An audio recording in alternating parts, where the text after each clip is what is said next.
Adeline Rose Lennox, ex-slave.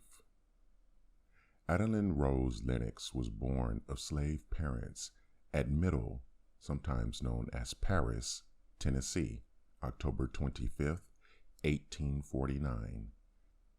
She lived with her parents in slave quarters on the plantation of a Mr. Rose, from whom her parents worked.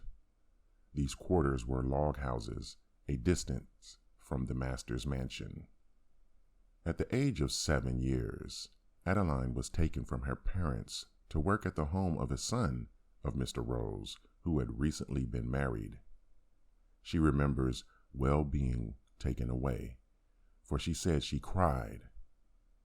But her new mistress said she was going to have a new home, so she had to go with her. At the age of 14 years, she did the work of a man in the field, driving a team, plowing, harrowing, and seeding. We all thought a great deal of Mr. Rose, said Mrs. Lennox, for he was good to us.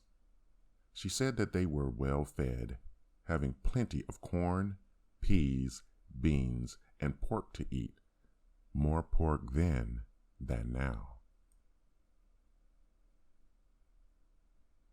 As Adeline Rose, the subject of this sketch, was married to Mr. Stewart after she was given her freedom at the close of the Civil War. At this time, she was living with her parents, who stayed with Mr. Rose for about 5 years after the war. To the Stewart family was born one son, Johnny. Mr. Stewart died early in life, and his widow married a second time, this time to one George Lennox, whose name she now bears.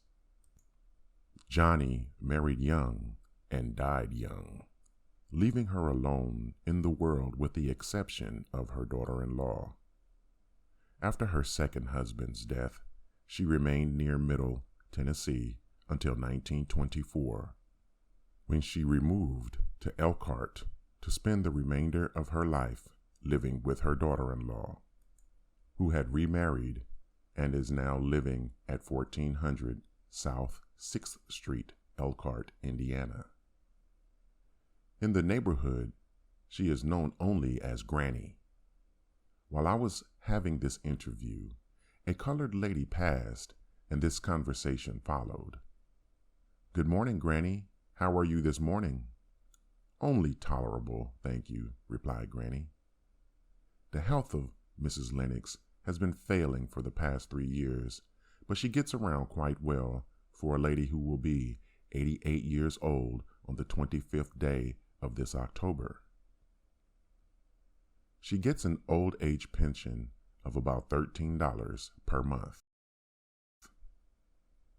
A peculiar thing about Mrs. Lennox's life is that she says that she never knew that she was a slave until she was set free.